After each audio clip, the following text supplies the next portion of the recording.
Narinig niyo na ba ang salitang tertulya? Ang tertulya ay mula sa wikang Espanyol na ang ibig sabihin ay social gathering o pagsasalo-salo at pagpapakita ng mga talento gaya ng pagbasa ng tula, maikling kwento, o di kaya naman ay pag-awi. Naging popular ang tertulya noong 17th century sa bansang Espanya at sinasabing ito ay isa sa mga kulturang namana natin mula sa pananakop ng mga Kastila. Karaniwan na itong ginagawa noon pa mang una dito sa Pilipinas. Pero sa paglipas ng panahon, unti-unti na itong nalimutan ng marami sa ating mga kababayan.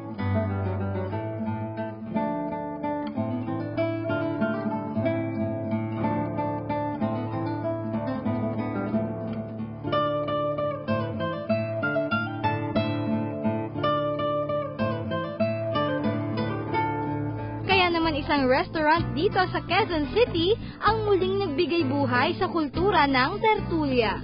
At nakakatuwang makita na napuno ang lugar ng maraming participants at ang ilan pa nga ay with costume. Kailangan nating i-celebrate ang pagiging Filipino. At ano ba talaga ang pagiging Filipino natin? Ipagdiwang natin yung pagiging Filipino at pagiging malayang Pilipinas. And I think that's really wonderful that they brought the tertulia back. It's a sharing of everything, culture, information, history. Who does that nowadays, right? So it's wonderful to be able to come together to share a poem, a song, a dance. And I think that we achieved that tonight. And remembering our history, that's why we're dressed like this. Nag-enjoy din ang bawat isa sa mga games and activities gaya ng bugtong-bugtong, pagsasali ng mga salitang Ingles sa wikang Tagalog, sa Tagalog ang prodigal. Prodigal. Guess what? Alibugha. Okay. at sinubok at nahasa rin ang kanilang kaalaman sa history ng Pilipinas. Sino ang unang babae na namuno ng isang revolt o pag-aklan? Yes! Gabriela Silang! Gabriela Silang was the first woman to lead a revolt after Clever's death for 4 months before being caught and executed in Igan on September 20, take note, 1763. Sa mga ganitong event, marami kaming nakukuhang previous kasi hindi naman lahat ng mga nangyari sa history natin, alam natin lahat. Kaya maganda rin yung umaten sa ganito, lalo na sa mga, sabi nga ng host natin kanina, yung mga tertulia, para pagbabalik tanaw dun sa mga kinasanayan gawin ng mga Pilipino natin. Masaya. Lagi, kagaya naman ng mga unang events nila ng ganitong tertulia, masaya. Malaki yung nagagawa niya, lalo na siguro kung maganda sana kung may mga kabataan, di ba, na nagpupunta para nakakapagbalik tanaw sa history.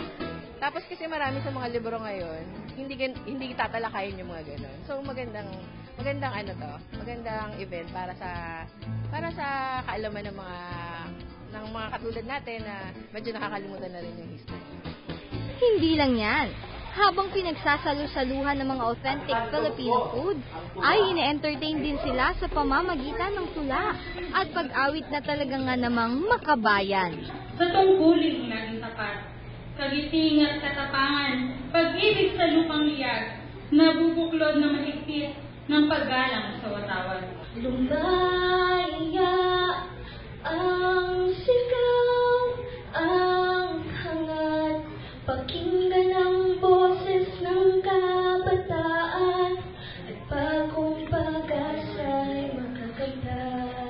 Importante rin na malaman natin yung mga iba't ibang bahagi ng kultura natin at kahit na marami tayong problema kinakaharap sa araw-araw, sabi natin maraming problema yung bansa natin, napakarami pa rin magagandang mga bagay na para maging proud tayo, ipagmalaki natin na Pilipino tayo at may dahilan. Kung titignan natin yung history natin, na hindi lang tayo basta umusbong na lang, di ba? Pahirap pag hindi mo alam kung ano yung pinagagalingan, kung ano yung kultura mo, ano ka meron, parang kahit ano lang na dumating, tanggapin mo na lang. Pero kung malalaman mo yon, may inspire ka rin at malalaman mo na nauna pala tayo sa ganyan, o meron din pala tayong ganyang klaseng tula, meron pala mga tao na nagsakripisyo at ba't sila nagsakripisyo ng ganon klase para sa atin. Ibig sabihin siguro nun, na nakikita nila yung kahalagahan at sana maka-inspire din sa atin yan, pagpahalagahan yan at ipagpatuloy na simula nila. Sa pamamagitan ng tertulya, talaga nga namang damang-dama ang Spanish era at muling nananariwa ang mga kwento at istoryang minsan nang nabasa natin sa mga libro. Para sa homepage, ako si Blueberry Fabiosa.